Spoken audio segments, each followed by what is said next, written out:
Willie D Live. It's Willie D, y'all. Back with another episode of information and instructions to help you navigate through this wild, crazy, beautiful world. In the studio, Director of Victim Services for Crime Stoppers of Houston, Andy Kahn.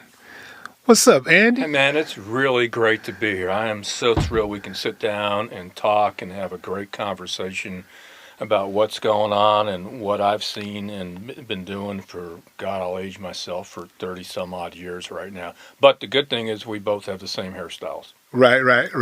Well, you got a little bit more than I got, though. I've looked this way for 30 years. So. Man, it is good to finally be able to sit down with you and talk to you directly, because I've seen you from afar for a long time fighting for victims' rights.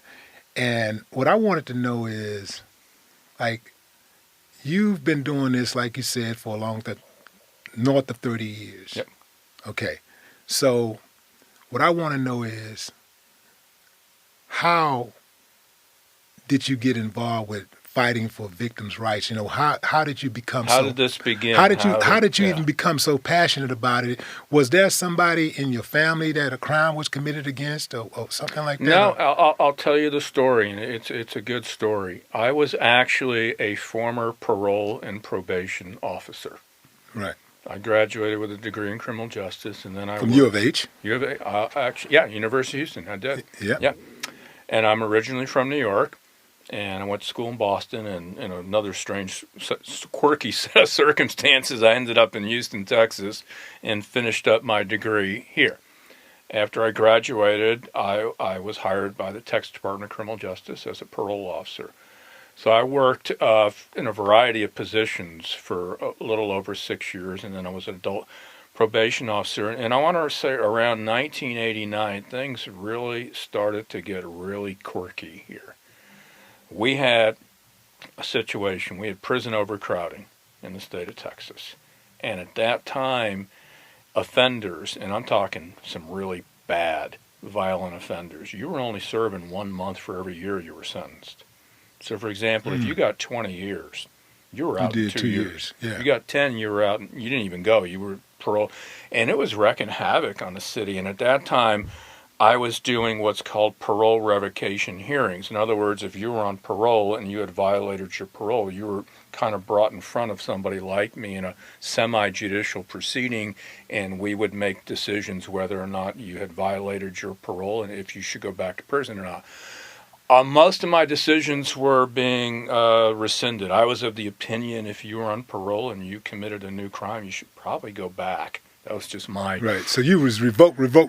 Pretty much, if you had committed a new crime, you're going... I mean, I don't know. I mean, that's kind of a cardinal sin. And because of the overcrowding, they were overturning most of my decisions, and it was frustrating. And I watched a news segment one night, and a reporter was on, and he was saying, you know, and he's on parole, and his parole is going to be revoked. And I just started laughing. And I said, you have no idea what's going on. And I actually picked up the phone. And I called this reporter. I said, do you really? At that time, I was so frustrated. And the reason I was frustrated because I was doing a hearing on someone who had 5 prior convictions of burglaries, breaking into homes. He was in prison, came out on parole on burglary, immediately violated his parole. He did a theft. Nothing happened to him. Then he took off, became a fugitive, and again, nothing happened to him. We kept putting him back out there. Only this time, in the commission of yet another burglary, this time he killed an 89-year-old woman. And I saw that in front of me, and I literally just said, this can't happen anymore. I can't. And I guess, for lack of better words, I went public. And I went public with what's going on, and I started exposing the quota system that they actually had at that time. They were dumb enough to put it in writing, and I had it. And it ended up on a little-known show called 48 Hours. And as I like to say, I exposed the early release. They, in turn, gave me my early release. Right. So I'm a successful... Right. So at that time, in the mayor's race, crime was the only issue. Kind of 30 years later, kind of what's happening right now. At that time, you had 3 candidates. You had the incumbent mayor, Kathy Whitmire. You had Sylvester Turner. And you had Bob Lanier. And Lanier met with some victims groups. I had been doing volunteer work with parents of murdered children, MAD, and was known as a straight shooter, which back then was unheard of. Lanier asked these organizations if he was elected, what could he do to help them? And they said, we'd like a staff person out of the mayor's office to address victims' rights, public safety. And Bob Lanier, being a man of many, many, many words, just went, sure. He was elected. You can't make this stuff up. I was recommended for this position. I met with the mayor's chief of staff, kind of like where we are right now. He looked at me and said, I haven't the faintest bleepingest idea what you're supposed to do. Because no other city in the country had what you would call an advocate, an ombudsman, a troubleshooter, and a few other choice words that I was given, staffed out of a mayor's office. So I was very fortunate, nobody could say call New York, LA, or Chicago, see how they're doing it. I was given a carte blanche opportunity to build something from scratch, which is unheard of, particularly in government. And under the Lanier administration, I was given a very long leash to address these issues, and that's how this began. On a total, yeah. So how do you operate within the belly of the beast and be authentic and true to yourself and fight for the victims from the inside of the system? I'm sure that there was some resistance there. Oh, God. From the people. How I survived is truly, trust me, when I write the book, it's going to be great. How I managed to survive under different mayors is miraculous. And I'm a believer in the Greek gods must be looking out for me because, here's how I operate. And here's something probably very few people know. I refereed high school basketball for 28 years. I just sat down a few years ago. Is that right? Yeah. Now, I would have paid to come see you referee a high school basketball game. I never knew that. No, I refereed for 28 years, and I love basketball, and that's what kept me in the game, and I loved it. And I use the same analogy refereeing a ball game as I do with this job. When you make a call, half the crowd's going to agree with you, right? The other half's going to disagree no matter what you call. So you know what? You got to make the call you think is right. You sell it and you move on. You're not going to please everybody. And as an advocate for victims of a crime, when you advocate on behalf of one faction, you will generally infuriate the other faction. Right. And that just comes with the territory. I wouldn't be worth a damn if everybody liked everything I did. Yeah. So that's kind of what, how I've always had my mantra. And I've been kind of fortunate. I mean, there was some time, obviously I have a hate mail file yay thick. I've been accused of everything from, I think the only thing I haven't been targeted as being a serial killer or something of that nature. But when you're trying to enact change is hard. And my mantra has always been that crime victims are the only unwilling participants in the criminal justice system. Everyone chose their role, right? Law enforcement, judges, prosecutors, defense attorneys, advocates. But I've never met anyone who said, pick me.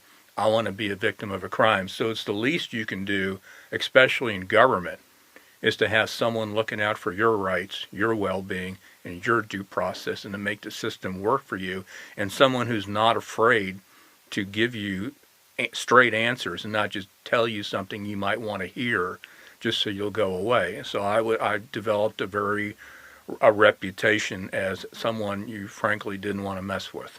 Right. Being a stickler for accountability, do you or have you ever had that criminal, that convict that you said, you know what, this guy's reformed, I believe him. I'm talking about a really violent offender. Yes. And this guy's reformed. I'm going to go ahead and give him my blessings. And then it came back to bite you in the butt. I'll tell you a story of something that you just touched on, but it didn't come back to bite me. And there was actually a story in the old Houston Post. There was a guy, parents came to me, his mother came to me, he was a teenager, and he murdered his stepfather. And she gave me, I looked at it, and the stepfather was abusing him, sexually abusing him, and he just had enough, and he turned around and shot and killed him. They gave him 15 years for it. And he had done X amount of years, and he was up for parole, and she, said, I know this is something you normally don't do, but I want to see if you can. And I looked at it, I looked it over everything, and I agreed. And I met with the parole board on behalf of this young man. And I went to bed. I said, I'll take the heat. I said, obviously, and they approved his parole.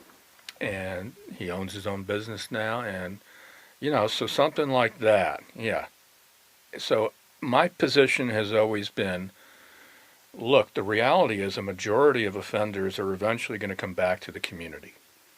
How do you want them back? Do you want them back the same way they went in? Guess what? More victims. Or do you want them when they come back to give them an opportunity to succeed so they don't have to resort to crime? So it's in all of our best interest to ensure that when someone has paid his debt to society and is coming back to the community, that the community gives them the opportunity to succeed. Yeah, that's very important, man, because the way the laws are written today, I don't see that being the case. I see there are a lot of obstacles for ex-felons to try to overcome when they get out. It's like society really shuns felons, and it's like you said, like if they're going to get out, how do you want them to come back into society? How do you want them to reintegrate into society? If you're telling them you can't have this type of business, you can't do this, you can't do this, you can't own this, you can't do this, then they've paid their debt to society. Once a man or woman pays their debt is paid. Imagine buying a car and they tell you, okay, you got 6 years to pay the payments on this car. And then when those 6 years are up, they're still sending you a bill saying you need to pay. You need to continue to pay. And I see that happening in our society a lot. And I do think that oftentimes when they make it that hard for people to reintegrate into society, to get reacclimated, I think what happens is that it makes them bitter, and a lot of times it makes them give up. Yeah, I wholeheartedly agree. I mean, like I said, the reality is a majority will be returned back to the community, and if you don't give someone the opportunity to succeed, you end up more people contacting victim advocates like myself. So it's in everybody's best interest to reduce victimization. And one of the ways you do that is to help people when they do get released back from prison so you don't create more victims. And I think we do a horrible job of doing it. And I come from, keep in mind, I actually was a parole, so I know what it's like. And that's what kind of made me unique in doing what I do, because I know the system. I know how it works inside and out. I know the bureaucracies, the red tapes, the X's and the O's, so I can cut to the chase real quickly. So that's one of my focuses as a victim advocate, is to not just look out for the rights and well-being of victims, but also what can we do to prevent other people from becoming victims. What could be done in the penitentiaries while these guys are being housed, instead of them just being kind of like babysit, What could be done on an administrative side to give these guys more resources so that when they come out, they can feel empowered to go out there and, become productive members of society?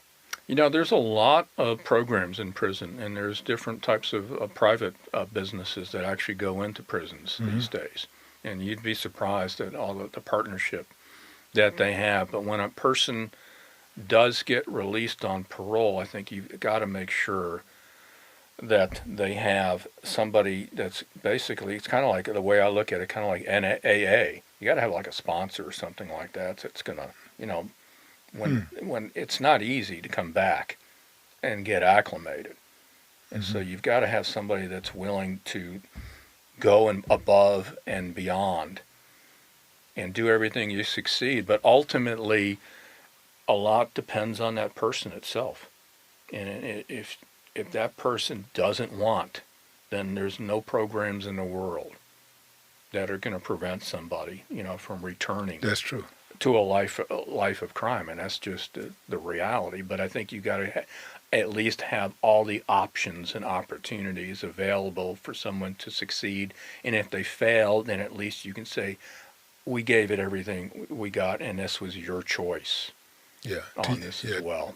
So, Yeah. To your point, one of the most unstoppable forces known to mankind is a determined mind. You know, that is very difficult to stop. it was frustrating for me at times because I would see, and bottom line was I would tell people that, look, I never send anybody back to prison, number one. So strike that. You make that determination, not me. I don't do it. It's your call. I can go any way you want. I can play a bunch of different roles, but ultimately it's your destiny. You make your choices for you. I can lead you, guide you, but ultimately you got to make that call. So Let's go back. I mean, all the way back. Andy in New York City growing up. You growing up, what borough did you grow up in? I grew up right outside of New York City in White Plains. Okay, White Plains. And then I moved to upstate New York, Rochester. Okay. And as I like to say, I've seen enough snow and shoveled it to last a lifetime. Right. So cold weather, I much prefer the warm weather. So what's inside the house? Like, what's the dynamic? What are the My home dad was dynamics? a teacher and then was an assistant. He was a principal of an inner city school in Rochester. Okay. So sometimes he would take me to the school. And sometimes he would open up his desk drawer and show me all the weapons that he collected. And he confiscated. Right, as a principal. And also I remember one summer he actually taught at a juvenile prison. Now, this was back in the days before they had resource officers inside of the schools. How did your dad? You didn't want to mess with my dad. How did he pull that off? How was he able to collect the weapons? And now we need resource officers to collect the weapons. It's a different era, different times, as you said. So you're looking back in the 70s, when he was there, and he comes from an Army background, and you did not want to mess with Harvey Kahn. That's how we pronounced their name back there. So I guess a lot of it that I get comes from from him, working in that type of field. And then when I went to college, I was looking for a college where I can major in criminal justice and criminology itself. So that's just also because I didn't have to take math, so that was a big help. Right. Was your dad a strict disciplinarian towards you? Yeah, I would say so. Yeah. Yeah, I mean, if he stared at you, you shrank. Yeah, you didn't want to. Yeah, you towed the line, and you paid a price if you. Did you ever get to a point to where you thought that back in the day, the older people used to say you're smelling your piss when you try to talk to grown folks, or you think you're grown, you do what you want to do. They used to say you're smelling your piss. Did you ever get to a point to where you try to challenge your dad, like, I'm not taking this anymore? Oh God, yeah. And what was the results? Yeah, I guess I was what you would call a smart you-know-what. Yeah. I don't think I ever really learned not to, say some smart things back to him. But, I look back at it and it kind of made me, who I was. The fact that I was not afraid to challenge. And I just wasn't going to back down or cower to anybody. So he was a big supporter of mine. When I came to Houston, I didn't know anybody. I came here on a total lark. Seriously, I was supposed to be here for 6 months and then go back to school in Boston. And I came down in the summer of '79. I came down with a suitcase and had no idea. I was 19 years old. Mm-hmm. I just thought, you know what? I've never been south before. And this is a true story. I put 3 cities in a hat. And I just went like that. It was Houston, Phoenix, and San Diego. My only requirement where I was going, believe it or not, was that they had to have an NBA team. Wow. So I was a basketball junkie. That was my requirement. And I ended up in Houston, and I liked it so much, I never went back. Stayed. And what was the determining factor? Like, what was that main thing that made you want to stay besides the basketball team? The weather. I couldn't stand the Okay. cold weather. Right. I couldn't believe how inexpensive it was here compared to up north.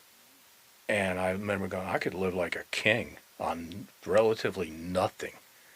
And when I went to U of H and I transferred and how much the tuition was compared to Northeastern and Boston, I mean, when I graduated from the University of Houston, I was still paying off a loan at Northeastern. And I self-supported my way through college. I worked my way through college, and you'll get a kick at how I ended up doing that. But I ended up getting a job with a company called Eastern Onion. Okay. Eastern Onion was a singing telegrams. Okay. So from 1980 through there's no footage of this. You won't find it. You know, that's what I'm thinking. In my mind, There's no, trust me, many people have tried to. So from 1980 to 1983, I was in a chicken suit. I was a pink gorilla. I'll show you pictures one day. I was a hula dancer with a grass skirt and coconuts. I had a pink tutu. On Valentine's Day, I dressed up as Cupid, and for 3 years, I drove around town doing some of the most zaniest acts you can imagine while going to school.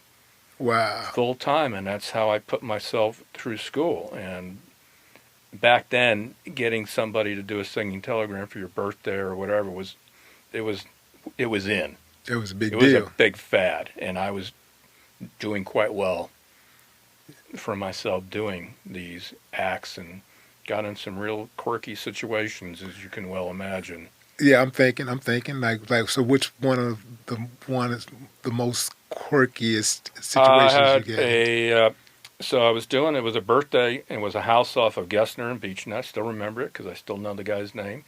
And it was a Friday night at 9:30, and I'm in this pink, yellow chicken suit. And I walk in the door, and the person whose birthday it was, I mean, all of a sudden I started getting pummeled. I mean, they were taking swings, and I'm like, I'm out of here. So I'm trying to leave. And Who are you being pummeled by? By the people that were at the birthday party. Were punching. Just for fun? As I learned later, they were quite intoxicated. They were really inebriated, and I guess they didn't like this giant chicken. It's a funny story now, but at the time I'm trying to leave, and they start chasing me so I'm running across lawns in this. Like I said, it's a funny story now because you can picture me. I'm in this chicken suit, and I'm trying to get away, and these 3 or 4 guys are chasing after me, and eventually they caught me because you can only run so fast when you're wearing a chicken suit, chicken feet. And they knocked me down, and they were kicking me, and I was like, the outfit actually insulated most of the blows because I had this big, and I finally was able to get back up and got to my car through the passenger side, and I get into the driver's side, and a guy comes up to the window, and he pulls a pistol out, and he said, "You're not going anywhere." I said, "You're right." We talked, and eventually they let me go. I called the Houston Police Department, made a report, never heard anything back. Nothing. I'll never forget that. I made this report. I know who the person was. I got never heard anything back, and that really struck me. Why wasn't I contacted? Why wasn't this, why nothing happened. And it shook me up, obviously, because, he could have easily, pulled a trigger or whatever on me. So that was a very, to this day I remember it, and that was 1980, 1981. Was that the house? Was it the house on the corner of Beechnut and Gessner? There's a house. That's a big house right there. There's a street there called Hazen. Okay. Yeah, I still have it. I still know the guy's name. Wow. Yeah, and that kind of left a mark on me. Was I did what you would want anybody to do. Called the police. I mean, these guys beat me, put a gun to my head, and nothing happened. What do you think the crime level today is compared to back in 1981 in Houston? 1981, In Houston. believe it or not, we were the murder capital of the country. We had more homicides in Houston than any other city in the country. We had over 700. Now think about that. You had over 700 in 1981, and the population, of course, in the last 40 years has more than pretty much doubled. So, but since I started doing what I'm doing, which was like in 1992, I've not seen what I'm seeing in the past 30 years, and it's very disturbing to me because I saw what was going on with the prison overcrowding, and I saw it was wreaking havoc in the community. I mean, headlines were gleaming every day, and then 30 years later, I'm kind of like going right back to where I was. The only difference is instead of the prison overcrowding, it's more of a revolving door at the courthouse that we're seeing right now. And I've seen so many people become victims that, quite frankly, should have never become crime victims because the system failed them. Talk about that case where this guy had like 1,000 bonds or something like that. Is that a real case? Last week we did a story. We started doing a story on local news, and I never imagined 2+ years later we're still doing these every week called Breaking Bond. So we did a story last week on a guy that was on 31 felony bonds. 31. And I kept adding them up going. 31 current Yeah. felony bonds. 31. He was just rearrested again. And this time, finally, the new judge said, kind of enough is enough. And what are the offenses? Engaging in organized criminal activity, arson, theft, and a few other offenses as well. All these are different instances. Everything was different. You had 5 different offenses going on. And so I'm just like, how do you... First of all, dude, you're not very good at what you do because you keep getting caught. Number one, you might want to consider a career change. Number two, in order to rack up that many bonds, you got to be out here to do it. And I'm going, there has to be a point in time where you're looking at this going, you know what, this just isn't working out for you. Every time we release you, you go commit another crime. And I'll give you a great example of that. You remember what happened a couple summers ago at the Grotto? Refresh my memory. At the Grotto, a nice restaurant, bar. Yeah. The cop got shot. The off-duty cops. People from New Orleans that came down. They're a fraternity came down. Yes. And they're sitting outside on a Saturday afternoon having On the drinks patio, and ordering dinner. And these couple guys came up and tried to jack them for their jewelry and ended up shooting and killing 2 of them, an off-duty sergeant. I thought they only killed just the sergeant. They killed 2. His friend, too. Okay. Got 2 people that were murdered in this. So one of the guys charged in his murder is a 19-year-old named Frederick Jackson. Go back and look at Jackson's history. He was out on 5 felony bonds in 2021. This incident took place in August of 21.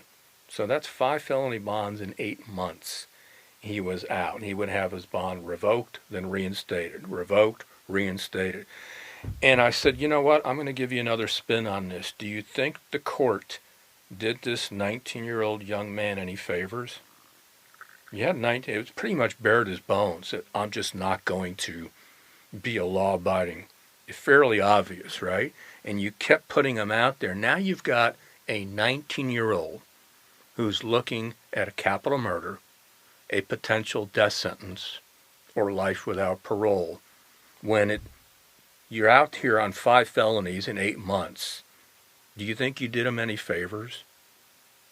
And that's how I look at some of these things, because if you keep putting someone out to reoffend time and time again, eventually it's going to escalate.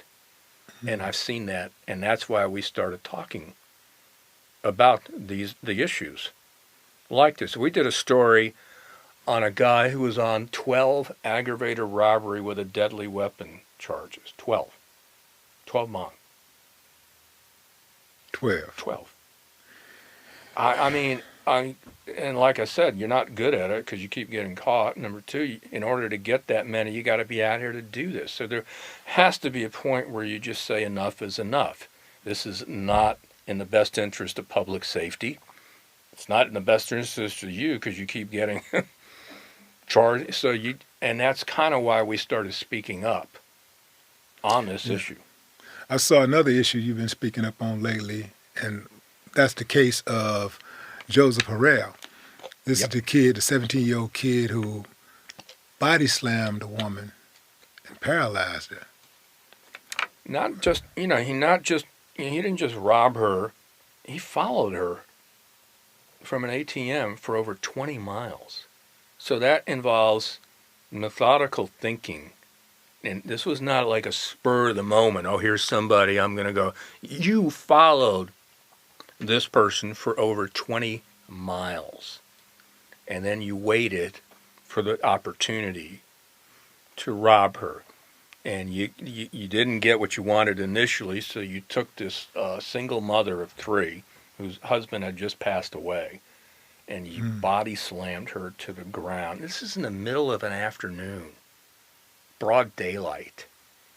And then you stole her money, and then come to find out that you had also done this previously as well. You were also on bond for unlawfully carrying a weapon, a gun.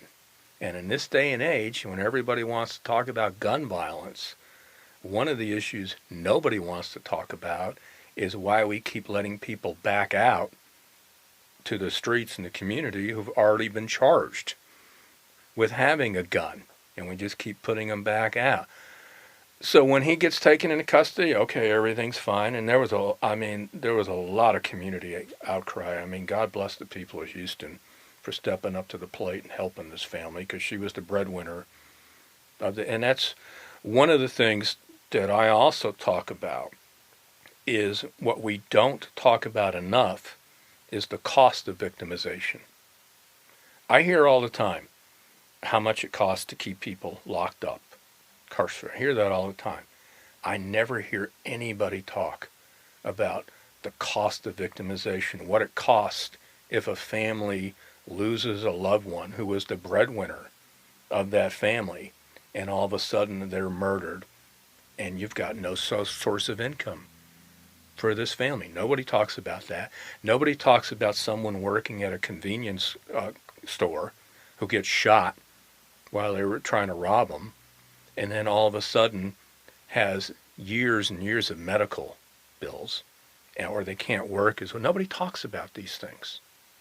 And that's kind of why I talk about them, just to plant that in the mind. There's, like I said, no one talks about the cost of victimization and the lifelong effects. So in this case that we're talking about with the body slamming and the young man, Joseph Harrell, you've got a mother of 3 now that's paralyzed.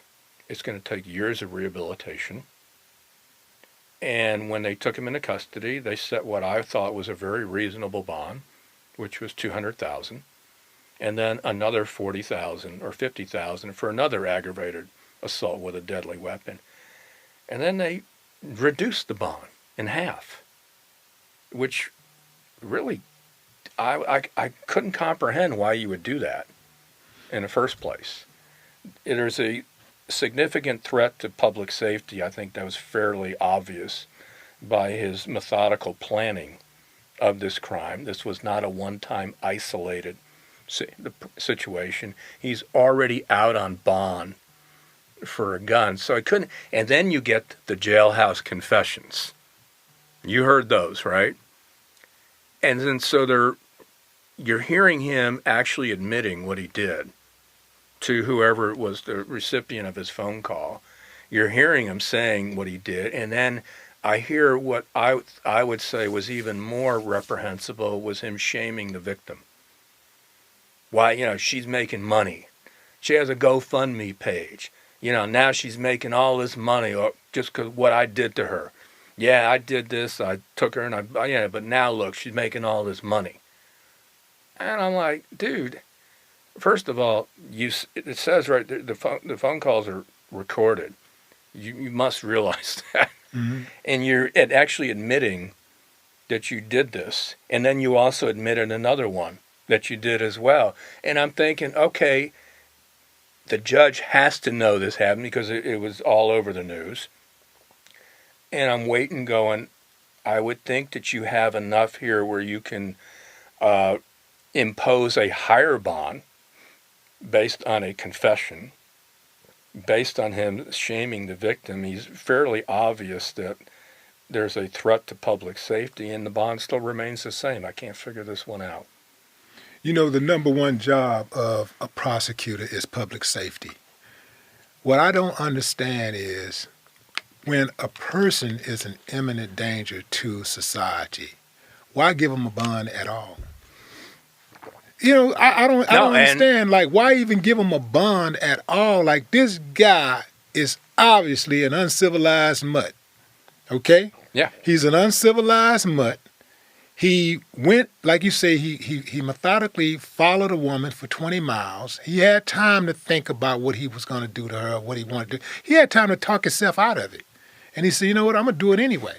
And he goes and he robs this woman. He picks her up and body slams her, paralyzes her. That guy is a danger to society. I don't think that's somebody that he's a danger. If he got kids, he's dangerous to any kid out there, right? I know he's 17 years old, but you know some people start early. But he's a danger. He's a clear danger to society. Why give him a bond at all? And that's actually a piece of legislation we're working on. And actually that just passed out of the Senate yesterday. And there's a bill that we're working on. It's called SJR 44, which stands for Senate Joint Resolution. And it's a constitutional amendment. And all this will do, if it gets passed, will let Texas voters decide whether or not judges should have discretion. And that's the key word. Discretion not to grant bond to defendants charged with certain violent felony crimes like this situation. Right now, the only offense a judge by statute cannot grant a bond for is capital murder. Every other offense, whether it's murder, sexual assault, robbery, you must grant a bond. And the way the statute's written, it's not supposed to be granted in a punitive fashion. So you have to make a bond that's, quote, reasonable. And so if this bill does pass, I think Texas voters will vote overwhelmingly in favor of it. And what constitutes reasonable? It's a good question.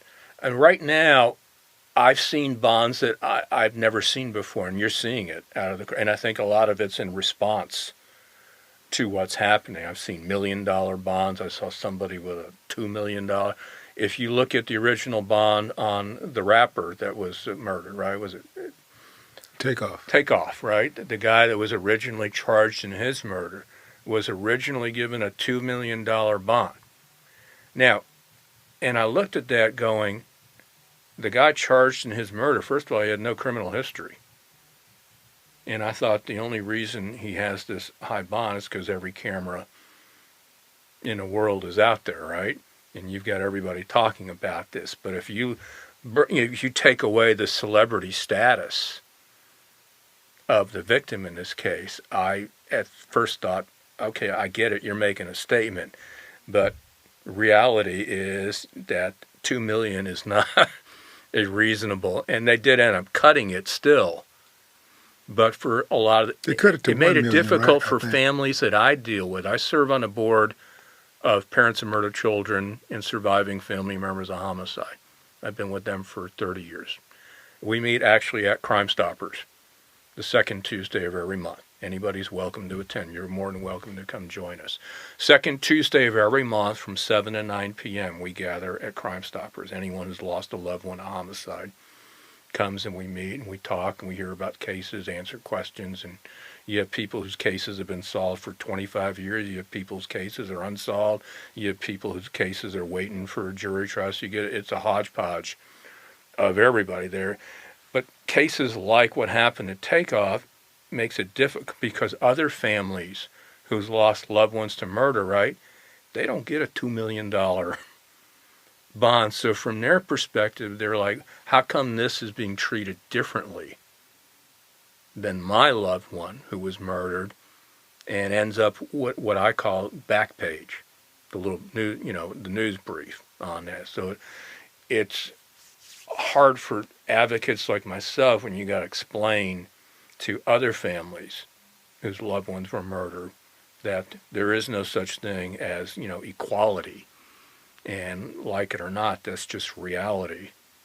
Yeah, you can say the same thing for those surviving members who have family members who have been murdered, and they don't get as much press as Takeoff got. They're not going to be talked about. All of the blogs are talking about it. Takeoff. That elected officials, the news public station, officials, everybody's talking about Takeoff, and that person who has a loved one who is not famous is saying, well, I don't know about this guy, but to me, he was everything, or she was everything. But I guess people just have to understand that, celebrity is a different beast, and it's going to always be like that. Like, this is why if you decided that, Joe Blow decides I'm going to do a concert, hey, I'm going to the Toyota Center to do a concert. Y'all, I'll meet you there. Don't meet me there. Beat me there. And nobody shows up. But if Drake decides to come up to that same place, that venue, it's going to be sold out, and the people will be around the corner because he's a celebrity. That's human nature. Yeah, I'll ask you a question, yeah. And I do this in my talks all over the country. Mm-hmm. I'm sure you've heard of a John Wayne Gacy. Yeah. Ted Bundy. Yeah. Jeffrey Dahmer. Yeah. David Berkowitz, right? I haven't heard of David. Okay. Yeah. All right, so you've heard of those names and others. Mm-hmm. Can you name any of their victims? Ooh, wow. Tough. You can't. Nobody can. Yeah. But we all know who they are. They're household names. They're the ones who the books, the movies, the Netflix streaming shows, they're the ones who become household names. They're immortalized. They're given infamy because they committed some of the most horrific crimes in this country's history. And I used to say, who does A&E do bios of? Do bios of serial killers and mass murderers, right? Mm-hmm. You ever seen them do a bio of a crime victim? You don't. Unless the crime victim is like a little kid or something, or some special If you person might that did like something. Charles Manson, Sharon Tate, who was known Right. before, unless you already have an identity. Right. Most people are not going to know who the victims are, but we're going to know who the killers are. There are a few cases out there that are actually known by the victims' names, and one of them is a famous case in Houston, and that was Jennifer Ertman and Elizabeth Pena, the two girls that were they stumbled upon a gang initiation in 1993 in Houston. Mm-hmm. Coming up on the 30th year anniversary. A lot of people in Houston know that case, and they know it as the Ertman Pena case, which is very rare. So when you had like Netflix, it was a couple months ago, the number one show was Dahmer. And so all of a sudden, victims' families are now thrust right back into the spotlight that they never ever wanted to be back again, because all of a sudden now true crime is in vogue. It is in big demand. I get calls to talk about cases that are long gone because everybody wants to do true crime stuff now. But what they don't remember is what this does to the families. As a result, when you're putting somebody like Jeffrey Dahmer back on, number one. And then some people are treating him as a hero. Yeah. Oh God, yeah. What I saw that was very disturbing was the Halloween costumes of that dude. Say, man, this whole society needs therapy. Like, we've been traumatized as a society. We've been traumatized because we have normalized trauma. We've normalized crime. Like we say one thing, but we really we want that. We want to see that crime stuff. We want to Do see you this. remember we had the railway killer in Houston, Angel Resendez Ramirez? You're right. And I remember that, and all of a sudden, and there was stuff that he was selling online, and I picked up at one thing, but he made a comment to a reporter on Channel 13, and it stuck in my mind, and he told the reporter that he's famous now, and he's not going to sell anything for less than $100 because he's famous. And I said, you know what? He's right. He is famous now because we make him famous. And I remember the reporters that would go down because you could do weekly interviews, and I called a reporter up. I said, would you stop giving him attention? Stop putting him up there. I don't, just let it go stop this infatuation that you have. And a lot of these guys, sometimes this is what they seek. They seek the fame, the infamy, and the immortality. And we keep feeding into that. And I think a big reason why they seek it is because they can't cope. They can't cope like millions of people, hundreds of millions of people get up every day, go to school, go to work, do whatever they got to do to get through the day. And a lot of these guys, they ain't got it. As tough as they try to act, they ain't got the heart to get up and be responsible on a daily basis. That's why a lot of them do it. They're looking for that attention because they ain't really got nothing else, or at least they don't want.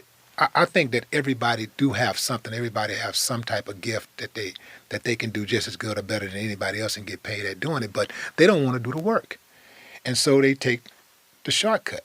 Instant gratification. They want that instant gratification. And speaking of old cases and old villains, do you remember this group from way back in the 80s called the Smurfs? They were terrorizing the city. I do. It's a young gang of people. Yeah, I faintly remember that. Going around terrorizing the city. I was still a kid myself around that age, but I forgot whatever happened to them. But I know they kind of went away. Also, remember during the 80s also, that was the cab killings that started. Yep. I had a very interesting story about that. The guys who started the cab killings knocked on my door and asked me to go with them the first day they did it. It's like, let's go get some money. And what'd you say? This was during my cowboy western days. Yeah, okay. And so, I was in the streets doing crazy stuff, and I looked everybody over, and I was like, nah, man, I'm going to pass on this. I'm gone. I didn't know they was going to kill. I just thought they was just going to rob. But I was like, nah, I don't want no parts of that. And they went on, and the next morning, that first victim was in my neighborhood. Old black man, elderly black man. They killed him for $36. $36 and ruined all their lives. They were all 15, 16, 17 years old. And all of them just threw their lives away. Just like that. That temporary decision with permanent results. And you go back, and I'm sure you go back and you just say, thank God I didn't make that. Yeah, man. I mean, and like I said, I believe things happen for reasons, and there's a reason you didn't make that call that day. Yeah, man. I was like, that really, really tripped me out. I think about that often. Some of the other crazy decisions I've made, but I think I've been okay, man, because I've done a lot more good than bad, and I've always, I would say since the 7th grade, I started kind of like looking out for people. I used to be a bully when I was like up until the 7th grade, but then it was something that clicked, and I started like defending people that was being bullied. I was like, I didn't like being a bully. I didn't like bullies. So people used to befriend me, like kids in the neighborhood would befriend me so that they could get protection from the bullies. I had a lot of friends growing up, and in school. But But hey, I got to a point I just didn't like bullies. And I don't like any kind of bullies, not just street bullies. I don't like corporate bullies. I don't like governmental bullies, you know. I just don't like people that try to push people around who they feel is weaker. Take advantage. There's an adage that I've always had. Anybody can yell and scream about the injustice of the world. I would much prefer to find a solution Bam. or a remedy for that. And one of the ways I do that is getting legislation. I've done over 25.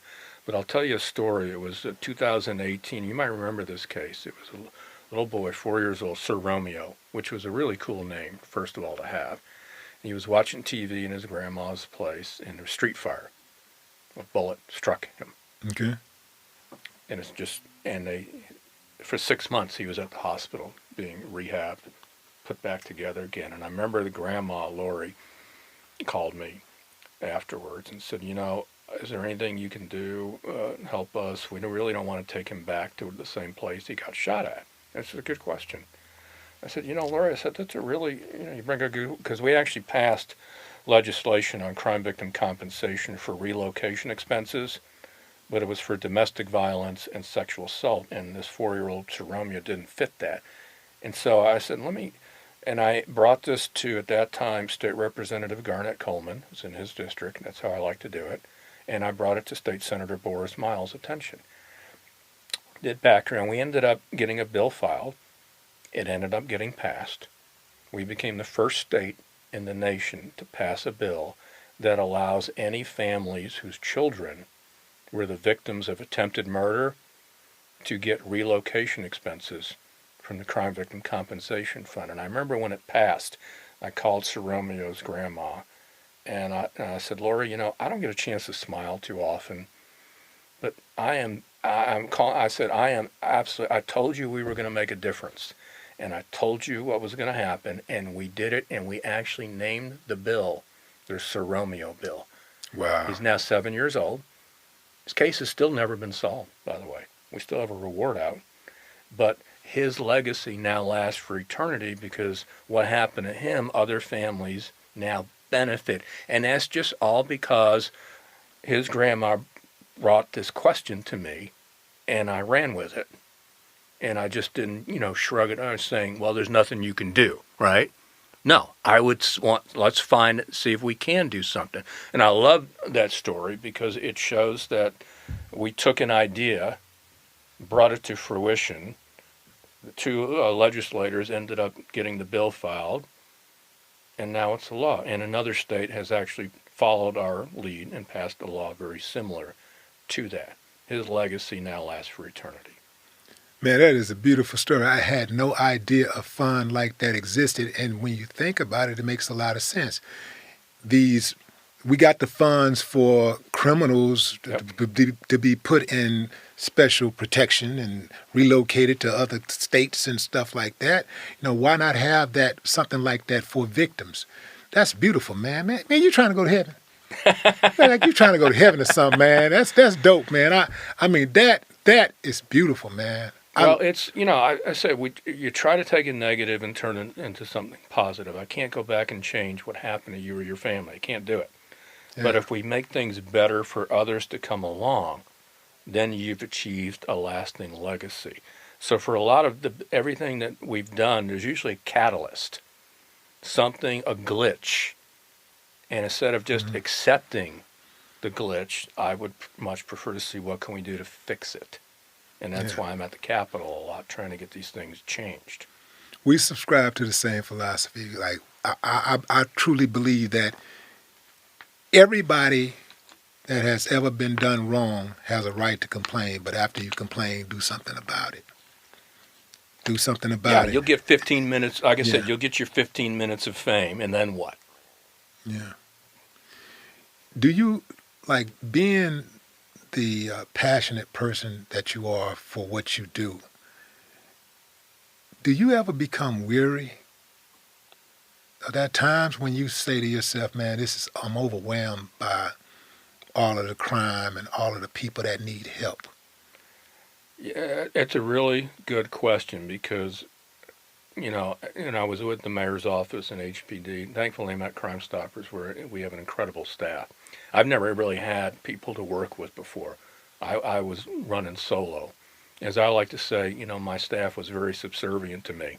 We got along real well because it was just me.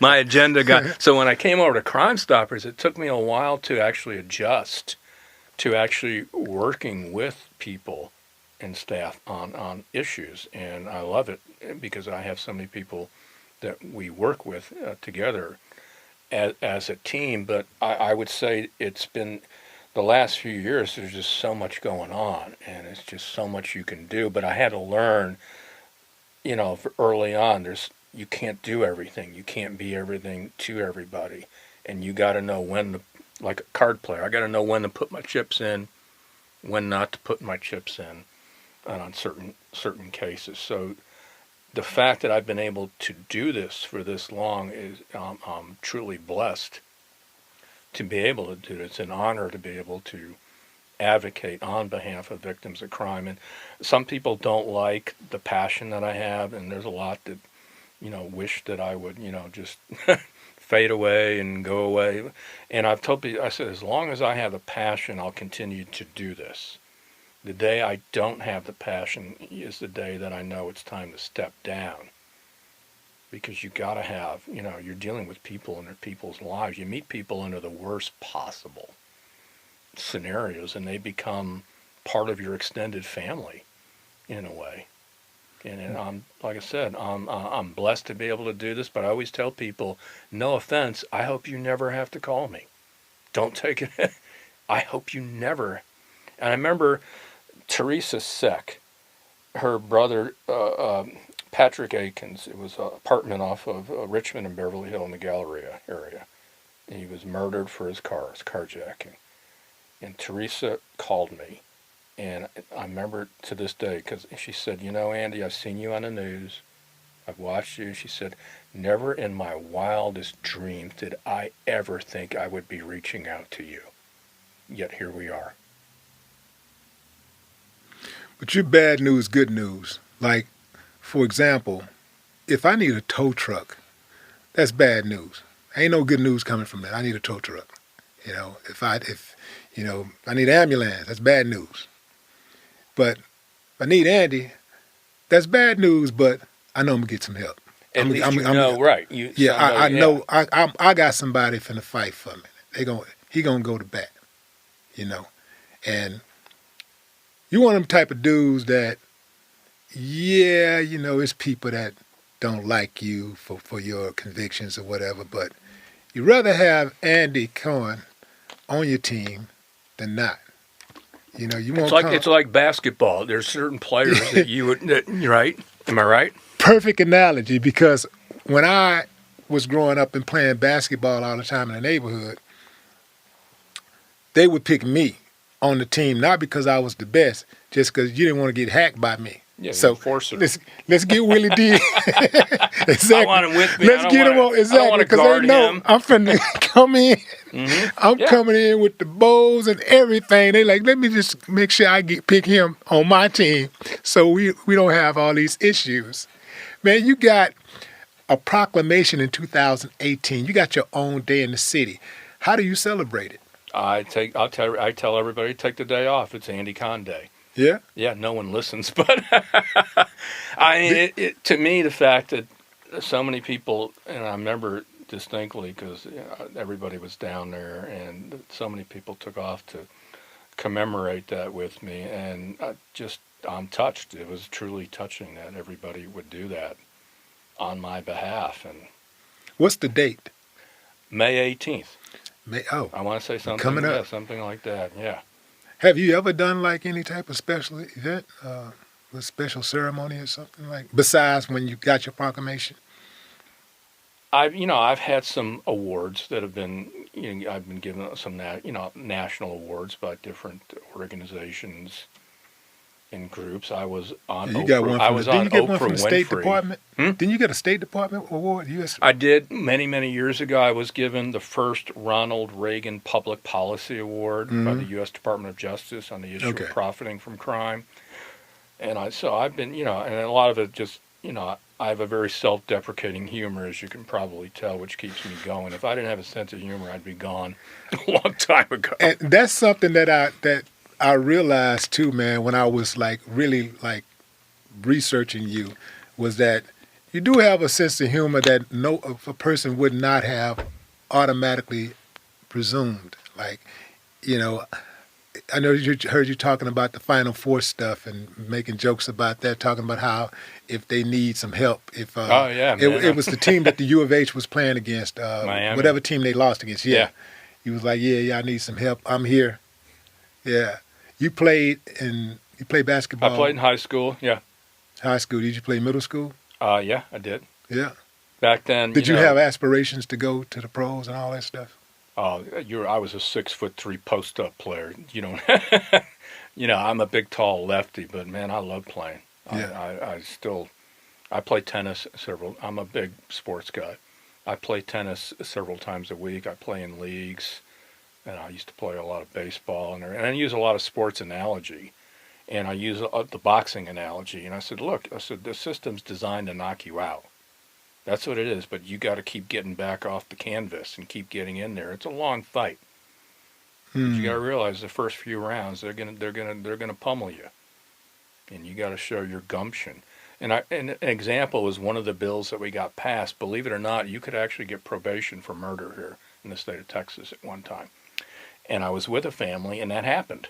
They were stunned. The guy that killed their son got probation. How do you get probation for murder? We filed that bill in 1999. 1999. In 2011, 12 years later, 7 legislative sessions, it passed. But you can still get probation for manslaughter, right? Like if it's Right, vehicular not first-degree homicide. murder. Yeah, but not first-degree murder. Okay. Yeah, not first-degree murder anymore. But if we don't keep coming back, and that's my point, we lost the first few rounds, right? We got clocked. And the state rep that sponsored the bill, I mean, he could have easily folded his card and said, hey, I tried. It's not going to happen. But he kept putting the bill up. We kept coming up. And finally, 12 years later, 7 sessions, it passed. So you can't get probation, I'm sorry, for murder anymore in the state of Texas. But if we don't do what we do and never give up, it doesn't happen. Yeah. And that's what I tell families, never give up. And especially for cases that are unsolved. Because I've worked with a family whose son and friend were murdered in 1994, and they did what stupid college kids do. They came down and tried to buy some dope during spring break, and they were shot and killed. The guy fled country 21 years later. He was caught and extradited back from, of all places, Venezuela. Stood trial, and he was convicted in 2017, 23 years later. But this family never gave up. Every year we would do something to bring attention to these cases, because you never know. On that any given day or moment, somebody might say, hey, I remember that, or something, because I've seen it happen. And I've seen it happen all too often. So I tell families, no, we keep putting these cases out there. Yeah, got to keep going. Do you remember when they used to call penitentiaries rehabilitation centers? I do. Facilities. Why did they take the word out, rehabilitation? I think a lot of it is the base. You have a base, public. You started calling them correctional facilities. Voting. You have blocks that didn't want prisoners to get treatment and things of that nature. And I get where a lot of people are coming from on that, because I've seen the horrors that some people have experienced as a result of those who do end up in prison. But again, I also, like we talked about earlier, also understand that they're coming back. And you've got to do something. The recidivism rate, repeat offenders of going back, that's something you can't be proud of. I mean, you're not supposed to keep going back. It's supposed to be a one-time deal. I learned my lesson. I'm never going to go back again. And unfortunately, that's just not happening in this day and age, and shame on us for allowing that to happen as well. Hopefully we're a long way from this moment, but When it's time for you to go and you ain't got no more, when your name is evoked, how do you want people to remember you? I would say, he never backed down. And he treated everybody the same, and it didn't matter whether they were a front page or a back page, and he treated everybody the same. And I worked with everybody from all aisles. It's interesting because a lot of times people say you're this, and you're partisan, you're this, and this. I said, are you aware that I worked under 5 Democrat mayors? Do you have any idea? And in order for me to work with every, party, I have to work with every member. It didn't matter to me. And I can tell you, the victims of crime, they didn't care if they were a Democrat or Republican, period. Nobody ever asked them. So I would hope that people would say that he was an equal opportunity offender at times. It didn't matter to him. He just stood up for us and did the right thing, no matter what the consequences were. Well, Andy, you have been doing the right thing for a long time, man, and we appreciate you. And don't forget, when I refereed high school basketball for 28 years, I'm going to tell you something that probably nobody knows. I never missed a call. True story. Because if you ask me, I'll tell you. Ladies and gentlemen, Andy Kahn, man, thank you, man. Thanks again. No more talk. All right. Oh, man.